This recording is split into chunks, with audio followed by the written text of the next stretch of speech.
MH1 news में आप सबका स्वागत है। आपको आज उस जगह के बारे में बताना चाहेंगे कि जहां हरियाणा विधानसभा बनाया जाना प्रस्तावित है, लेकिन विधानसभा बनाए जाने का मामला कहीं न कहीं खटाई में डल रहा है। ये देखिए, ये मेरे पीछे जो चौक है, ये जो कहा जाए चंडीगढ़ से शिमला जाने वाला प्रमुख मार्ग है और इसे मध्य मार्ग भी कहा जाता है। और इसके अलावा सामने रेलवे स्टेशन को सड़क जाती है, यहाँ से 1 किलोमीटर के करीब चंडीगढ़ का रेलवे स्टेशन है। ये दृश्य इसलिए शुरू में बताने ज़रूरी हैं, दिखाने ज़रूरी हैं। और ये सारी जो आसपास की जगह है, आप देखिए कि ये जहाँ जंगल बना हुआ है, ये सारे एरिए में अगर कुल मिला के कहा जाए तो हरियाणा का सचिवालय विधानसभा बनना तय माना जा रहा है। विधानसभा को लेकर ज्ञानचंद गुप्ता जो पूर्व स्पीकर रहे हैं, उन्होंने प्रयास शुरू किए।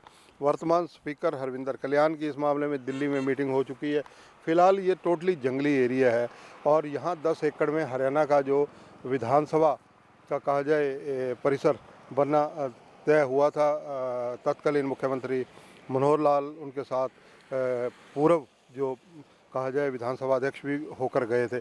लेकिन अब जानकारियां मिल रही हैं कि हरियाणा विधानसभा के लिए नया भवन बनाने के लिए ज़मीन जो ट्रांसफ़र करने का मुद्दा है, केंद्र सरकार भी अब इसमें हाथ खींच सकती है।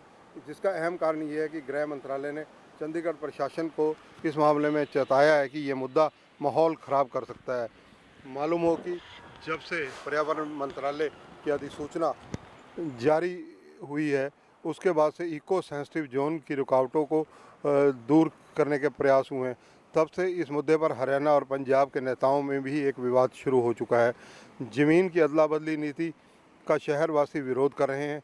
इसी बीच प्रशासन को गृह मंत्रालय ने भी ये चेतावनी दी है कि हरियाणा के नए विधानसभा भवन के लिए ज़मीन जो है चंडीगढ़ में जिस जगह प्रस्तावित हस्तांतरण का उपयोग सार्वजनिक रूप से उचित नहीं होगा। गृह मंत्रालय इस मामले में भी कह रहा है कि इस मुद्दे पर पंजाब के राजनीतिक, धार्मिक और किसान नेताओं की तीव्र प्रतिक्रिया मिली है।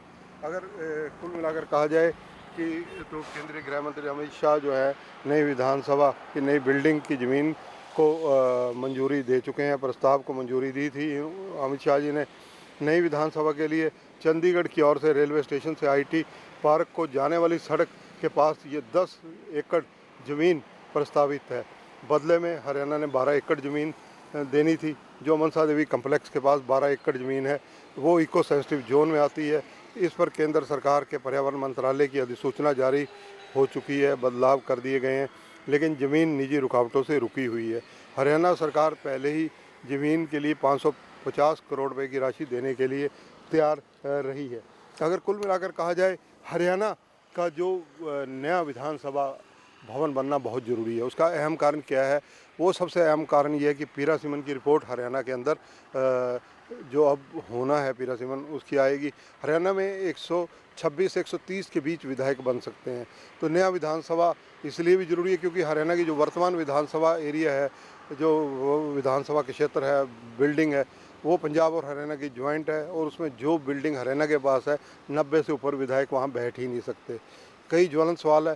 फिलहाल इन सब चीज़ों का जो रहस्य ये है कि ये चीज़ें कब हल होंगी, लेकिन केंद्रीय गृह मंत्री अमित शाह के द्वारा जो प्रयास सार्थक किए जा रहे हों, निसंदेह इनमें सार्थकता जल्दी मिल सकती है। कैमरामैन जितेंद्र हंस के साथ चंद्रशेखर धरनी, MH1 न्यूज़, चंडीगढ़।